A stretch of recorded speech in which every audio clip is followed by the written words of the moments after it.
Box office దగ్గర recent టైంలో పెద్దగా అంచనాలను అందుకోలేక వరుసగా నిరాశపరిచే రిజల్ట్లనే సొంతం చేసుకుంటూ వస్తున్న మాస్ మహారాజా రవితేజ ఇప్పుడు ఆడియన్స్ ముందుకు తన లేటెస్ట్ మూవీ ఇరుముడితో రాగా లేటెస్ట్ గా రిలీజ్ అయ్యి యునానిమస్ రెస్పాన్స్ తో ఓపెన్ అయిన ఈ సినిమా అన్ని చోట్ల ఇక ఓపెనింగ్స్ పరంగా సెన్సేషనల్ బుకింగ్స్ ను సొంతం చేసుకుంటూ దూసుకుపోతూ ఉంది. నార్మల్ టికెట్ రేట్స్ తో రిలీజ్ అయిన ఈ సినిమాకు ఓ రేంజ్ లో పాజిటివ్ టాక్ కలిసి రావడంతో అన్ని చోట్ల అంచనాలను మించిపోయే రేంజ్ లో ట్రెండ్ ను చూపెడుతూ ఉండగా ఈవినింగ్ అండ్ నైట్ షోలకు కూడా సినిమా అద్భుతమైన జోరును చూపెడుతూ ఉంది. ఆన్లైన్ టికెట్ సేల్స్ తో పాటు ఆఫ్లైన్ టికెట్ సేల్స్ లెక్కలు అంచనాలను మించిపోయే రేంజ్ లో ఉంటూ ఉండటంతో ఈవినింగ్ అండ్ నైట్ షోలలో కూడా ఎక్స్ట్రాడినరీ లెవెల్లో హోల్డ్ ను చూపెడుతూ ఉండటంతో తెలుగు రాష్ట్రాలలో సినిమా ఇప్పుడు 7.5 కోట్లకు అటు ఇటుగా షేర్ ఓపెనింగ్స్ ని నమోదు చేసే ఛాన్సెస్ కనిపిస్తూ ఉన్నాయి. ఫైనల్ ఆఫ్లైన్ టికెట్ సేల్స్ లెక్కలు కనుక అంచనాలను ఇదే రేంజ్ లో మించిపోతే మాత్రం 8 నుండి 8.5 కోట్ల రేంజ్ కు అటు ఇటుగా ఓపెనింగ్స్ ని నమోదు చేసినా ఆశ్చర్యపోవాల్సిన అవసరం ఉండదు. ఈ అంచనాలను కూడా సినిమా మించిపోతే మాత్రం అది ఊహకందని ఊచకోతనే చెప్పవచ్చు. ఇక Karnataka, rest of India, overseas అంతా కలుపుకొని అన్ని చోట్ల ఎక్స్ట్రాడినరీగా ట్రెండ్ ను చూపెడుతూ ఉండటంతో ముందు ఎస్టిమేట్ చేసినట్టుగానే 12 కోట్ల రేంజ్ కు అటు ఇటుగా షేర్ ను సినిమా టార్గెట్ చేస్తుందని చెప్పవచ్చు. ముందు అడ్వాన్స్ బుకింగ్స్ చూసిన తర్వాత డబుల్ డిజిట్ గ్రాస్ ఓపెనింగ్స్ ఖాయమనుకున్నా ఇప్పుడు అది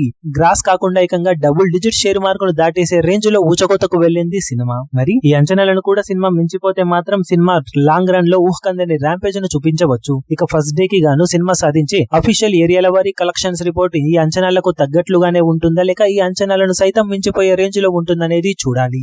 ఈ వీడియో మీకు నచ్చినట్లయితే లైక్ చేయండి, షేర్ చేయండి, ఛానల్ ను సబ్స్క్రైబ్ చేయడం మాత్రం మరవకండి. ఏ చిన్న అప్డేట్ ను మిస్ అవ్వకూడదు అనుకుంటే బెల్ ఐకాన్ ను ప్రెస్ చేయండి.